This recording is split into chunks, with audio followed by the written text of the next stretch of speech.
buntag sa tanan atong mga tigpaminaw karon nga kabuntagon atong tagaan o dako mapagtagad ang pulong sa Ginoo nga wala gid in town gisaysay o gibatbat sa atong mga mangtutudlo sa tubok kalibutan. Muna karon nga kabuntagon atong sabton ang mensahe mahitungod sa kamatayon ni Kristo sa cross.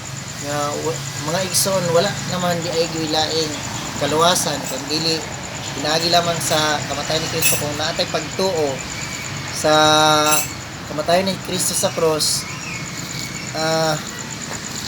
daghan pagid kaayo og mga tao nga wala makaila sa kamatuoran, no? Kay kung moingon ta karon mga igsoon nga kita nakasala bot ipasabot walay pulos ang kamatayon ni Kristo sa cross. Mo na nga sa labtunon kaayo mga igsoon kudiha kang Kristo ang kamatayon ni Kristo sa cross. Mo na nga ang kadaghanan nga nagbasa sa Bible wala gid nila gisabot, no, ang kahulugan kung unsa ang purpose sa kamatayon ni Jesus Christ dito sa cross. Mo na nga kadaghanan sa mga kasimbahanan karon natipas gid sila sa tinuod nga pagtulun-an. Mo na nga karon mga igsoon atong basahon diri sa Hebreo. Nakita diri sa Hebreo mga igsoon atong basahon. Kay haron ato gid ni siyang sabton. Kay ang kadaghanan niini mga igsoon wala gid sila kasabot ining balaod o kining grasya. Muna nga ang balaod o ang grasya dili siya pwede isagol. Kay ako ning basahon rin siya nagsingabot ang mga adlaw nag-ingon ang Ginoo nga maghimo ako bag-ong kasabutan tali sa katawhan sa Israel o sa banay ni Juda.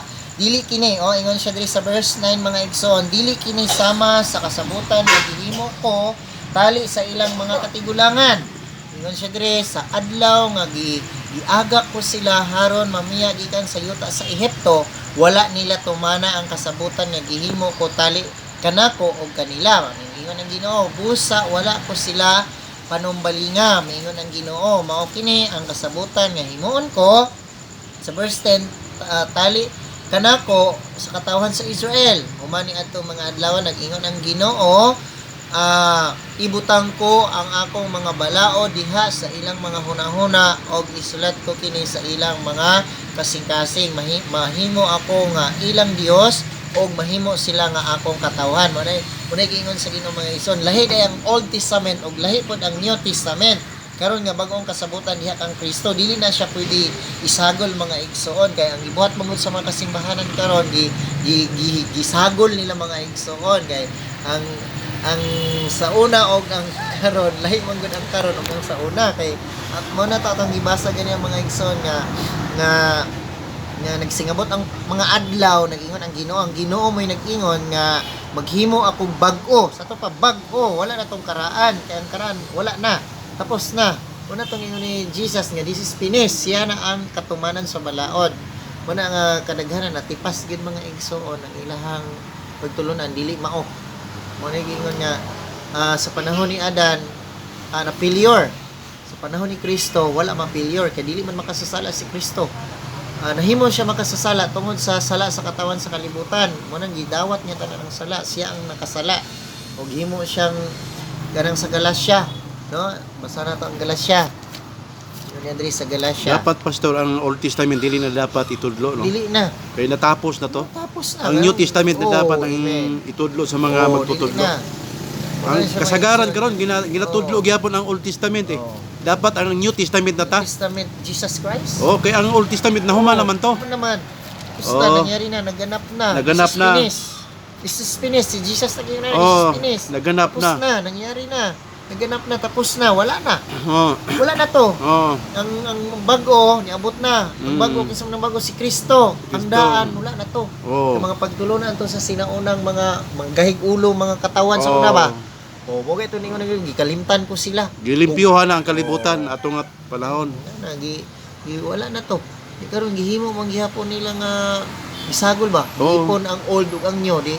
Kani tabos sa mga tao nang isamot og kagahig ulo. Dapat ang itudlo nun ta ang New Testament. Diha na i-focus tanan sa New Testament. Dili na tong old. Dili na. Man naman to. Man na. Karon ang bagong kasabutan na. Gihimo sa Ginoong Hesukristo. Di ba, niingon siya dito nga sa Old Testament isa yung pagpatay. Oh. Ulo kasugo man to siya, 10 commandments. Oh. Nya kay ang giingon ni Kristo kay gugma man. Mm. Isa dito nga gugma ang imong Dios sa tibok ng kasing-kasing una-una kusog ka lang ug espiritu ikaduha higugma imong isig ka tao Oh. sama sa imong kaugalingon. Oh. Usa na lang kasugo, dili nang to kay kung gilangkob na to ba? Ang pulo kasugo gilangkob na sa usa kasugo Mm. nga paghigugma. Mm. Okay, sa pag-iingon ni Paul, Mm. baro kayo siya bisag nagkaroon akong lawas. Ya, kaon sa iro, wala ako'y gugma, wala ako'y pulos. Oh. Di siya ang pulong sa Ginoo, ang kining atong gisangyaw nga kanang kaalam mahanaw. Mm. O ang mga kahibalo mahanaw. Mm. Pero usa lamang kabutang ang dili mahanaw, ang gugma. Ang gugma. O, dili na mawala. Oh. Kaya magpabili man ang gugma. Una nga muna gibuhat ni Christ, niadto siya sa kalibutan. Muna yung purpose nga wag tangon gid ang sala. Oh. Basaw na to ang Roma, basaw na to ang Corinthians 15:56. Oh. Ano siya dire? Laro na to ni mga igsoon kay daghan jud wala ni klaro ani ba. O 55, magsugod ko sa verse 55. O kamatayon, hain na ang imong kadaugan. O kamatayon, hain na ang imong kalala. Isa sa verse 56, ang kalala sa kamatayon nagagikan sa sala, o ang gahom sa sala nagagikan sa balaod. Apan salamat sa Dios nga naghatag kanatog kadaugan pinaagi sa atong Ginoong Hesukristo. Sa ka Ginoong Hesukristo. Mm. Ahaman nagigikan ng sala, kadi man gini masulbad sa mga tao karon. Yun. Di nila masulbad kung asa gikan ng sala. Ang sala nagagikan sa balaod. Oh. Kung walay balaod, wala may sala. Kung walay balaod, wala may sala. Ahaman gikan ng sala sa balaod man. Mm. O muna ayo kog tagay og balaod ng tao makasala ba? Di man na siya makasala kung walay balaod. Muna ang balaod gikan sa ang sala gikan sa balaod nya. Mingon na po dahil ng uban niya, kung walay balaod, pastor, mahurot og kamatay ang tibuok kalibutan. Mm. Mahurot og kamatay, pero dili. Mm. Ang pangutana, kung ang balaang espiritu ni Kristo Jesus nagpuyo na sa imong kasing-kasing, mapatay day ka. Tama. Natural, dili ka mapatay ka. Ang Dios nagpuyo na nimo. Oh. Usa man ang Dios, gugma man. Diyos Patay day ka, gugma. nakay gugma. Oh. Ato no. Tama. Kaya mo man dahil na ikuan na yun sa mga una-una sa mga tao nga, Oh.